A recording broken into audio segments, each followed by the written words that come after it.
Inspiration. Bonjour tout le monde, c'est Jules. Nouvel épisode d'Inspiration. Aujourd'hui, je suis avec Gaëtan Salut Jules, salut tout le monde.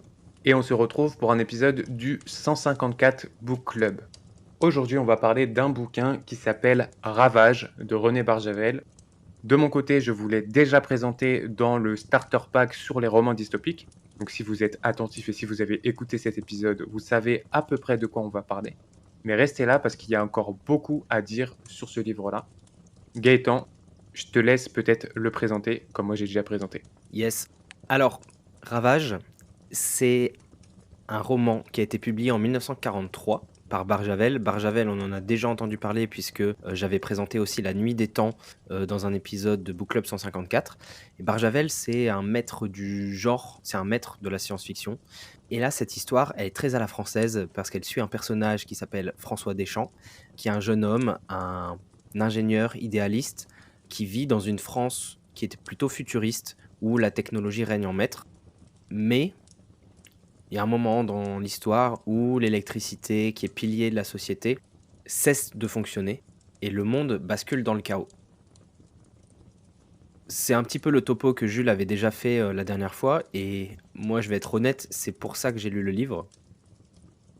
Donc ça veut dire que je pitche bien le livre, c'est déjà une bonne nouvelle. Exactement.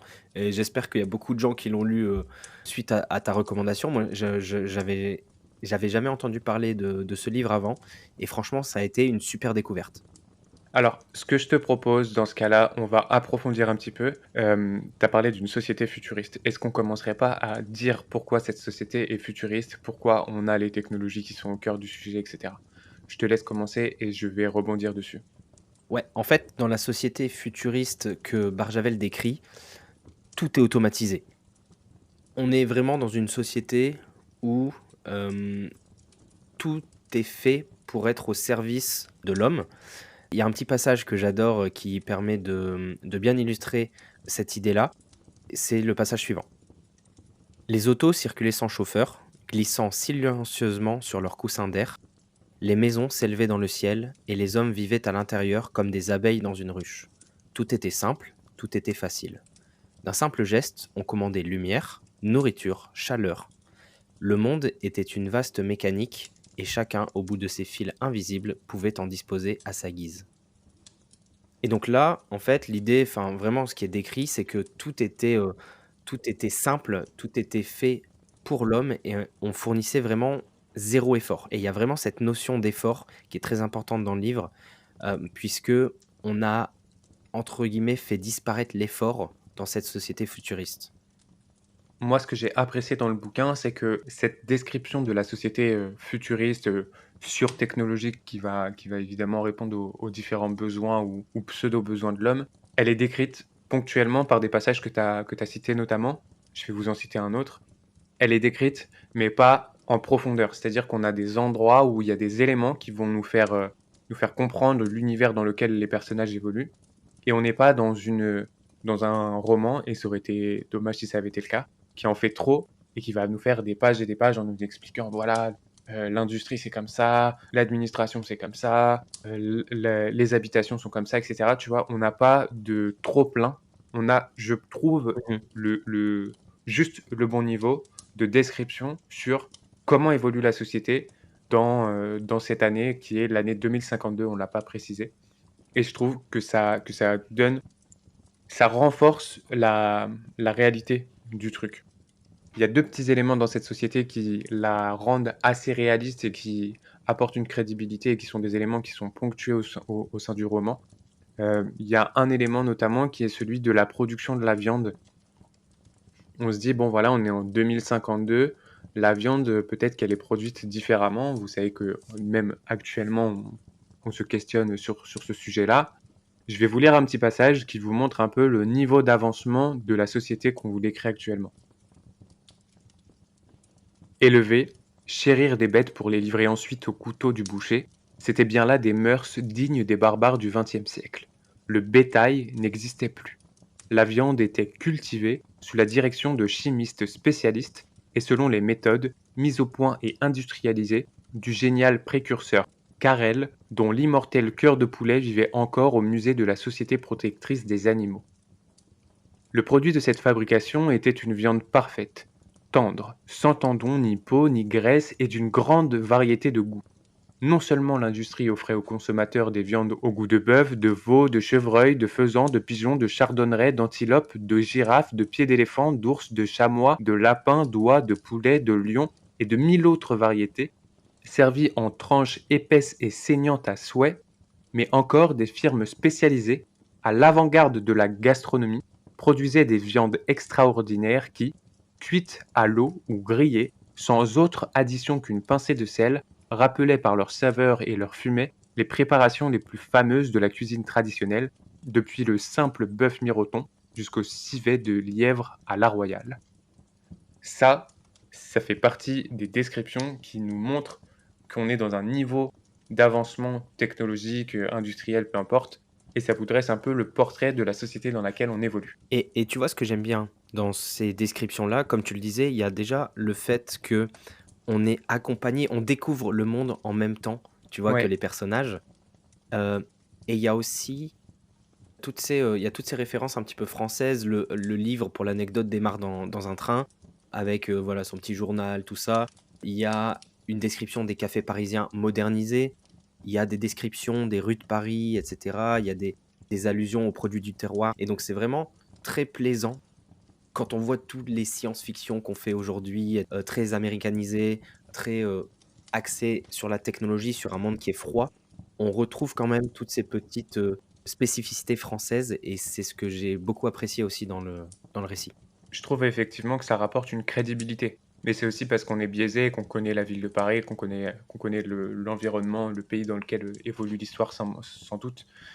Moi, il y avait un Ouais. deuxième élément, je disais tout à l'heure, que je voulais évoquer, qui montre un peu le degré d'avancement dans les technologies au sens large. C'est que dans l'une des sections du roman, il est évoqué une pilule, une sorte de médicament universel pour tout un tas de maladies communes que chaque citoyen prend tous les mois et qui lui permet d'éviter justement ces maladies. C'est vrai que, comme tu le dis, on va jusqu'à un point où on a éradiqué toutes les maladies. Pas toutes, On va beaucoup. jusqu'à un point où on a éradiqué presque toutes les maladies et on se demande presque, est-ce qu'on est dans un monde parfait? Est-ce que on est dans une utopie où vraiment rien ne peut mal tourner, tout a été fait pour l'homme, est-ce qu'on est au paradis? En fait, finalement, jusqu'à ce moment, ce déclenchement et cette bascule vers la deuxième partie qui est finalement la chute des villes et c'est appelé comme ça dans le roman, la chute des villes, parce que toute la population française a été regroupée dans des villes qui sont ultra modernisées et que la campagne a été complètement délaissée. Et donc, comme on l'a dit, en fait, on arrive dans cette deuxième partie du roman où l'électricité a cessé de fonctionner et le chaos règne soudain dans la ville de Paris. Effectivement, alors il y a un conflit à l'international, on ne sait pas trop où, mais du jour au lendemain, les transformateurs qui permettaient d'apporter l'électricité à la ville et finalement de permettre tout ce qu'on vous a décrit à l'instant dans cette société un peu futuriste, idéalisée, ils tombent en rade, on n'a plus l'électricité, c'est la chute des villes, peut-être de la civilisation, mais une chose est sûre, c'est que la catastrophe se propage à tous les niveaux et que les mésaventures, enfin c'est même plus des mésaventures, c'est vraiment des catastrophes, des micro-catastrophes qui s'enchaînent. Mmh. Les difficultés vont s'enchaîner au fur et à mesure les unes après les autres et parmi elles, on a notamment la mise en place de la loi martiale. Pourquoi on a la loi martiale? Alors la loi martiale, c'est l'armée qui reprend le pouvoir et qui dit quoi faire à la population, grosso modo. Pourquoi la loi martiale se met en place? Tout simplement parce que, on vient de vous le décrire, la production agricole se fait de manière industrielle, les déplacements, les logements, tout fonctionne à l'électricité, sauf que tout ça c'est bien beau, mais le jour où il n'y a plus d'électricité, il faut pouvoir être en capacité de manger. Donc, on va s'orienter vers des stocks de nourriture, des magasins, ce genre de choses, mais on n'est pas seul. On n'est pas seul et tout le monde veut faire la même chose. Et quand la survie est en jeu, la situation n'est pas la même. Les réactions des gens ne sont pas les mêmes. On est vraiment dans une situation de survie et on redevient, entre guillemets, primitif. Ouais, comme tu le dis, en fait, le fait que l'électricité ait disparu, comme tu expliquais avec la production de viande et cetera, tout était produit artificiellement et donc d'un seul coup, c'est la panique pour se nourrir. Moi, ce que j'ai beaucoup aimé dans cette description de la chute des villes, c'est la partie un petit peu absurde. Barjavel, pendant toute une partie, il a construit le confort et on va dire presque l'apogée de l'espèce humaine, dans une situation qui était, vraiment sans effort, paradisiaque, tout ce qu'on veut, utopique et en fait là, il décrit la réaction de ces personnes, de ces Parisiens qui étaient dans un monde idéal et qui d'un seul coup tombent dans le chaos et il écrit: «Ils étaient des milliers, errant dans les rues noires, leurs bras chargés de choses inutiles, des radios mortes, des lampes éteintes, des paquets de nourriture en conserve qu'ils ne savaient pas ouvrir. Ils se bousculaient, s'invectivaient, se battaient parfois pour un morceau de pain. Et puis, ils s'asseyaient, épuisés, au milieu des trottoirs, pleurant de faim ou de peur, en attendant, sans savoir quoi, car ils n'avaient jamais rien appris d'autre que d'attendre qu'on les serve.» Ça montre bien la réaction qui, je trouve, est très naturelle, mais qui est, froide, du fait que la plupart des personnes, quand elles arrivent sur des situations qu'elles ont pas du tout anticipées et sur lesquelles elles ont aucun contrôle, finissent finalement presque paralysées, sans voix et sans solution, avec des comportements qui sont pas forcément rationnels. Et en même temps, on peut pas leur reprocher de pas être rationnel quand toute sa vie on n'a connu que ça et qu'on ne s'est pas, mis en tête que le jour où on a quelque chose qui paraît évident, mais peut-être essentiel dans notre mode de vie, notre mode de consommation disparaît, on ne sait pas comment réagir. Eh bien, dans tout ce petit monde, on a notre personnage principal qui s'appelle François Deschamps, qui, au milieu de la catastrophe, au milieu du drame, va réussir à être relativement calme, relativement serein. Il va réussir à créer son crew. Il va se créer un petit gang avec des proches, des gens qu'il veut sauver, des gens qui l'apprécient particulièrement. Il va essayer de se mettre en chemin parce que on est dans une situation, alors on l'a déjà dit, une situation qui est tragique, qui est assez calamiteuse. Mais en plus de ça, évidemment, il y a des éléments qu'on vous donne pas, mais il va y avoir des épidémies qui vont se déclencher, il va y avoir un feu gigantesque qui va prendre Paris. Donc il y a une chose à faire pour survivre, c'est de ne surtout pas rester immobile et de partir. Il faut quitter la ville.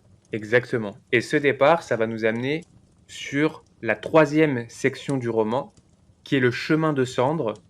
Chemin de cendre parce qu'il est émaillé de plein d'interactions, de plein de difficultés également, mais qui devrait permettre à nos personnages, on l'espère, on croise les doigts, de pouvoir s'en sortir en allant dans cette région du sud de la France que François connaît et qui devrait pouvoir les sauver. C'est vrai que ce titre, Chemin de cendre, j'y pense maintenant, mais il m'avait pas forcément marqué quand j'ai commencé à lire la partie 3, tu vois? Mais il est hyper significatif dans le sens où franchement, dans la partie 3, on est sur une lutte constante Ouais, contre le feu qui harcèle ce crew, ce gang composé de François Deschamps et ses recrues et en fait, c'est hyper prenant. mmh, C'est hyper prenant, c'est pas juste une aventure, c'est pas juste un voyage où on se dit: «Voilà, je quitte Paris tranquillement, j'ai aucune contrainte et le but c'est d'aller m'installer en campagne et puis de voir, advienne que pourra» entre guillemets. mmh, C'est vraiment une aventure survivaliste ouais. où, à tout instant, on sent et on voit des personnes qui perdent la vie dans les épreuves, qu'ils vont avoir à affronter. À travers ces aventures, moi, il y a vraiment ce côté, résilience que j'ai admiré dans le sens où, tu vois, François Deschamps, c'est un ingénieur, il doit trouver des solutions et il a toujours ce goût de l'effort qui fait que il va réussir à trouver des solutions dans des situations qui n'arrivent absolument jamais ou qu'on pense qui n'arriveraient absolument jamais dans une vie et il a vraiment ce côté leadership, en fait, qu'on voit à travers le roman et qui est illustré dans une citation que j'aime beaucoup et que je vais lire. On t'écoute. Ils marchaient dans la nuit, le visage fouetté par le vent et la pluie. Tout autour d'eux, le monde semblait s'être éteint, mais en eux brillait encore une lueur. François avançait en tête, le regard fixé sur l'horizon. Il savait que tout était à recommencer, qu'il n'y aurait plus de machines pour les servir, plus de lumière pour les guider. Mais ils savaient aussi qu'ils étaient vivants. Et tant qu'il y aurait des mains pour creuser, des cœurs pour battre, le monde ne mourrait pas. Et tu vois, j'ai trouvé ça hyper sympa dans le sens où, sans spoiler ou quoi que ce soit, il y a quand même, tu vois, il y a quand même des gens qui meurent. Ouais, ouais, ouais. Tu vois des gens mourir. Je trouve ça d'ailleurs même assez particulier. Tu sais, c'est une remarque qu'on m'a faite. Moi, ce bouquin, je l'ai conseillé à beaucoup de monde. Ouais. L'une des personnes à qui j'ai conseillé ce bouquin m'a dit qu'en fait, c'était un peu, morbide, Exactement, c'est le mot. que c'était un peu sombre. Oui, Au sens où, comme tu le dis, il y a quand même une situation alors au départ, on est dans une société un peu survendue et on se retrouve à littéralement se battre pour survivre, se battre pour la vie. On est alternativement proie et prédateur, oui, mais parce qu'on n'a pas d'autre option, parce qu'on n'a pas d'autre solution. oui. Et je trouve que Barjavel, il aborde la mort de façon très, très sombre. En fait, il y a un truc qui m'a vraiment interpellé dans le roman, c'est que Barjavel, il est capable de te décrire, tu vois, une baston ou une situation où un mec est en train de sauter, faire un truc, et cetera, et tout en restant très descriptif, il t'explique, tu comprends que le mec, il vient de mourir, tu vois? Mmh, ouais, Et ça fait vraiment ça met vraiment en place une ambiance où tu te dis: «En fait, l'homme est hyper fragile et à tout instant, là, il y a un mec du crew, il y a un mec du gang qui peut mourir», tu vois? oui. Mais c'est intéressant parce que enfin, c'est important aussi parce que ça montre, la fragilité du truc. Après, faut pas s'inquiéter parce que, malgré tout, ça se passe plutôt bien et là, je fais la transition avec la dernière section. C'est que même s'il y a cet aspect qui est assez lourd tout au long du roman, parce qu'effectivement, voilà, va y avoir des décès, va y avoir des épidémies, va y avoir tout un tas de choses catastrophiques qui vont se dérouler. Nos personnages arrivent à évoluer, arrivent à aller vers quelque chose de différent. Ouais. On en a déjà parlé dans le starter pack Dystopie, mais ils vont réussir à aller au bout de leur chemin. Après, est-ce qu'ils vont réussir à faire ce qu'ils ont envie et ce qu'ils ambitionnaient de faire, c'est autre chose. Mais on arrive à rejoindre cette fameuse région du sud de la France et à établir un nouveau fonctionnement. Je l'avais déjà évoqué, cette dernière section qui s'appelle le patriarche, je l'ai quand même moins appréciée. Ce qui ne veut pas dire qu'elle n'est pas bonne. Ce qui veut dire juste que j'ai eu l'impression dans le déroulé que bon, ils arrivent dans leur zone, ils se disent qu'est-ce qu'on fait maintenant. La réponse, elle était assez évidente. Quand tu vois la composition de l'équipe de François, tu dis bon, on sait comment ça va se passer. Tu vois, il y a pas de surprise, il n'y a pas de mystère. Et en fait, on sait que comme son ambition, c'était de s'extirper, parce que dès le départ, il est un peu sceptique sur l'organisation de la société dans laquelle il évolue. Comme son ambition, c'est un peu de sortir de tout ça, on sait ce vers quoi ça va. Mmh. Donc sur ce truc-là, j'ai eu un peu moins de surprise que dans d'autres sections du roman. OK. Ben, alors, pour préciser un petit peu, hem, François et son équipe, quand ils arrivent enfin en sécurité dans la campagne, à un endroit où ils vont pouvoir se reconstruire, à un endroit préservé. En effet, comme tu le dis, ils réorganisent et cetera. Moi, j'ai quand même été un petit peu surpris et j'étais curieux de savoir, tu vois, quelles allaient être les règles basiques de cette nouvelle société qu'ils vont mettre en place et comment ils allaient enfin pouvoir mettre en place une relation avec la nature. Parce que, tu vois, dans le début du roman, on a vraiment ce côté de l'homme a asservi la nature, ils ont réussi à mettre en place des machines qui sont pas du tout naturelles, mais qui on a battu la nature, on a battu la physique et cetera. Ensuite, il y a la nature qui reprend le Hmm. dessus, tu vois? Enfin, tu luttes contre le feu et cetera, tout ça et donc moi j'avais tu vois, j'avais cette question-là. Je précise mon point de vue. C'est pas tant dans cette organisation au jour le jour. C'est plus dans le cas de se dire, on arrive, voilà, il y a un homme, une femme, X personnes qui sont là. Comment on fait, entre guillemets, pour refonder une société? C'est assez évident que ils vont faire 1 million d'enfants, que ensuite, c'est lui qui a mené toute l'expédition, il va être un peu bah, le patriarche, c'est le titre de la section. C'est assez évident que comme il faut repeupler pour réorganiser parce que tout le monde ailleurs est mort, eh ben on va dire que la polygamie c'est permis. c'est assez évident qu'il va y avoir une organisation très, très «primaire» entre guillemets, d'une société qui se reconstruit, qui se refonde Mmh. et c'est dans ce sens-là où je me suis dit: «Bah ouais, je m'y attendais, il y a pas de surprise là-dessus». J'étais plus moi dans la vision où la description que fait Barjavel de justement ce continuum de société, c'est de se dire: «On est allé à un extrême, on a chuté et à partir de la chute, comment on fait pour reconstruire quelque chose qui soit plus sain, qui soit plus viable, qui nous ramène à des valeurs plus fondamentales, sans pour autant avoir quelque chose qui va nous reconduire au même extrémum, qui reconduira à notre chute». Ouais, alors je suis d'accord et notamment dans les règles de la nouvelle société, il y a quelque chose qui est un petit peu extrême, mais il y a une des règles qui est pas de machine, pas d'électricité. Les hommes ne devaient plus confier leur vie à des forces qu'ils ne pouvaient contrôler, le feu, la terre et leurs propres mains leur suffiraient. Il y a vraiment ce côté de froideur dans la décision qui est prise par rapport à l'objectif qui doit être accompli.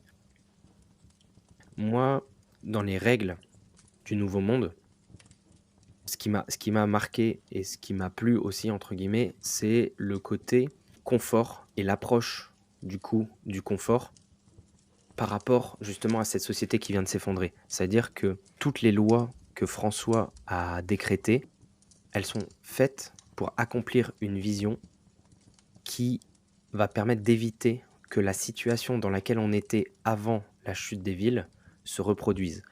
Et donc le travail manuel est maintenant valorisé alors qu'il était complètement abandonné, grâce aux machines auparavant.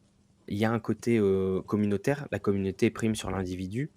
Il y a un côté, monétaire aussi où il y a plus d'argent, c'est uniquement de l'échange et donc si on fournit pas de valeur, en gros, on peut pas réussir dans la société, on peut pas vivre correctement parce que chacun doit recevoir selon ses besoins et chacun doit donner aussi selon ses forces et donc on a vraiment ce côté-là, plus le respect de la nature, plus la transmission des savoirs. Pour moi, en fait, on va dire d'un point de vue macroscopique, Mmh. on est sur des valeurs qui sont hyper pragmatiques et hyper, presque «visionnaires» entre guillemets. Comme on en parlait dans le starter pack, on a, tu vois, ce côté un peu low tech, Mmh. un Mmh. peu, bas niveau des technologies.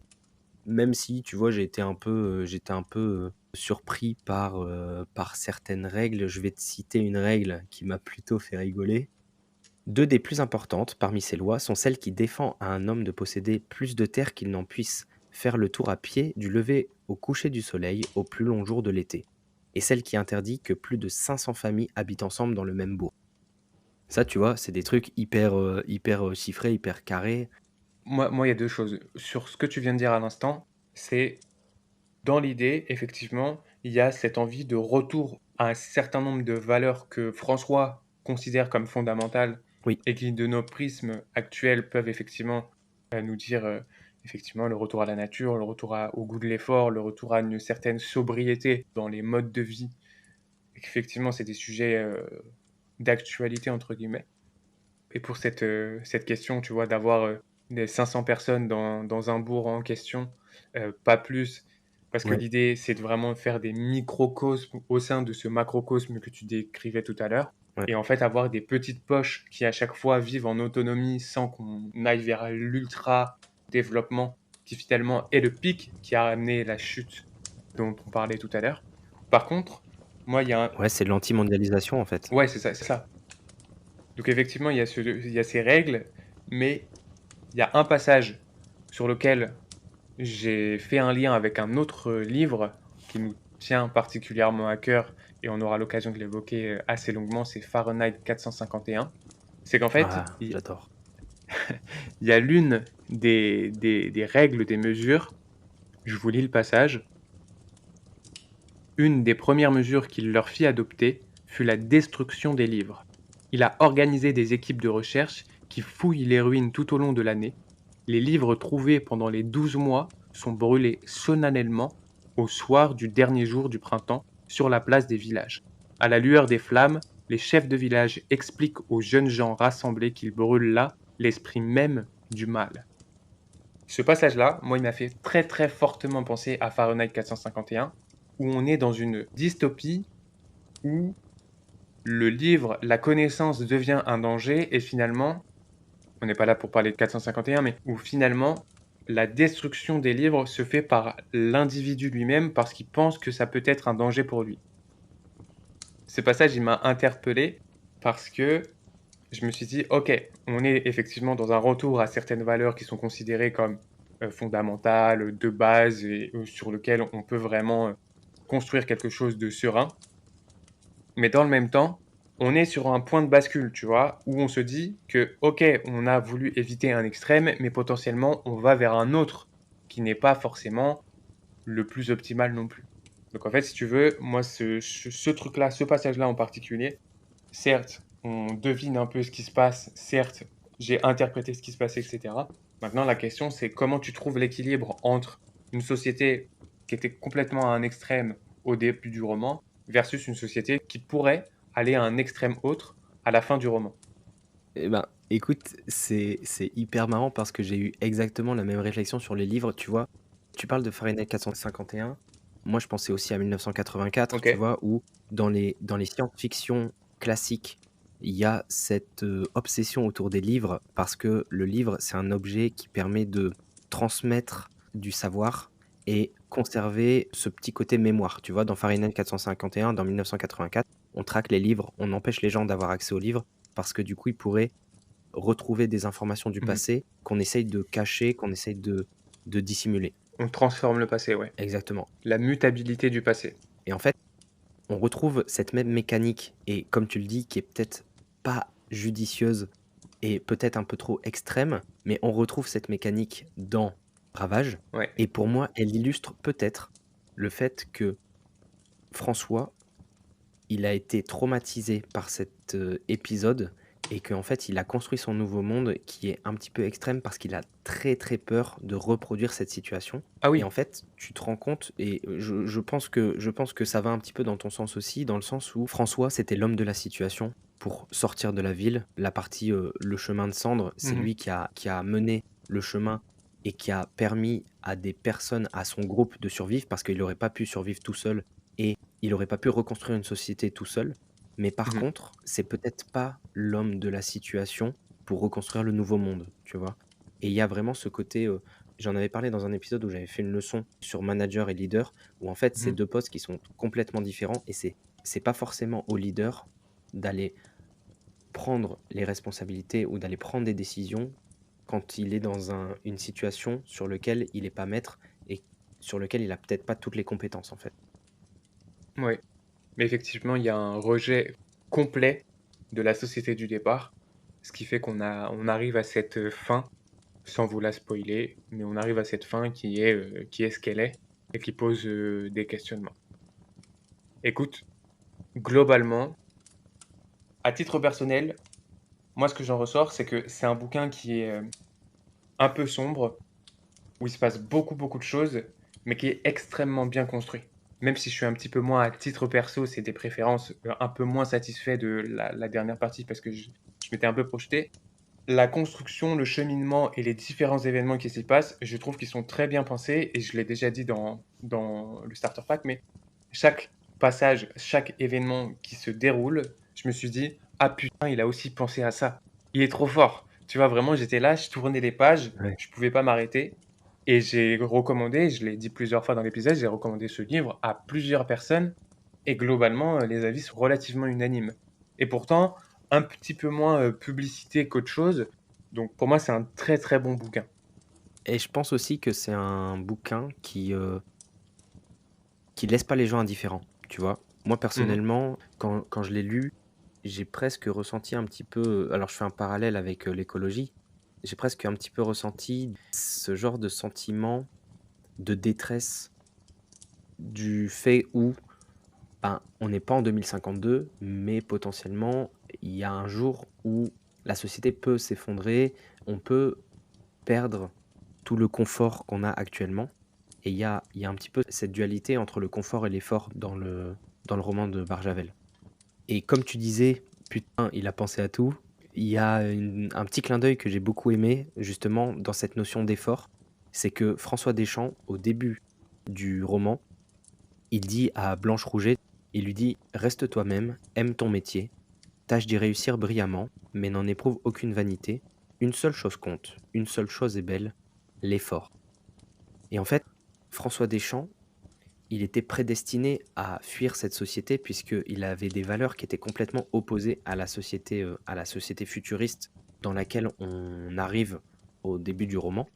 Quand on voit comment c'est décrit à la fin du roman, je vais vous citer le passage, on se rend compte que on a remis l'effort au centre de la société au détriment du confort. Et donc le passage, c'est le suivant. Les champs s'étendaient à perte de vue, travaillés à la main par des hommes et des femmes au visage serein. Plus de machines, plus de fumée noire, plus de bruit. Le silence n'était troublé que par le chant des oiseaux et le murmure des ruisseaux. Les maisons étaient petites, bâties en pierre et en bois, et les hommes vivaient proches de la terre, au rythme des saisons. François regardait ce nouveau monde avec fierté.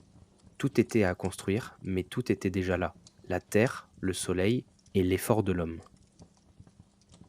Eh bien, je pense qu'on vous a tout dit. C'est sur, ces Non, on n'a pas tout dit. Je pense qu'on aurait pu tenir encore 1 heure et demie à parler on du aurait livre. pu tenir encore une mais quoi qu'il en soit, on vous laisse sur cette très belle citation. Ravage, c'est un roman qui est super bien construit, qu'on vous encourage à lire, Que vous devez lire. que vous devez lire, Et en plus, c'est bientôt Noël et Ravage, ça fait un super bon cadeau de Noël pour information. juste pour information. J'espère que ça vous aura donné envie. Comme d'habitude, de notre côté, on vous remercie de nous avoir écoutés jusque-là. N'hésitez pas, si vous avez des commentaires, des remarques, envoyez-nous des messages, commentez l'épisode, partagez-le à vos proches. Pensez à vous abonner sur les différentes plateformes de streaming sur lesquelles vous écoutez le podcast. On vous dit à très vite pour un nouvel épisode d'Inspiration. Inspiration.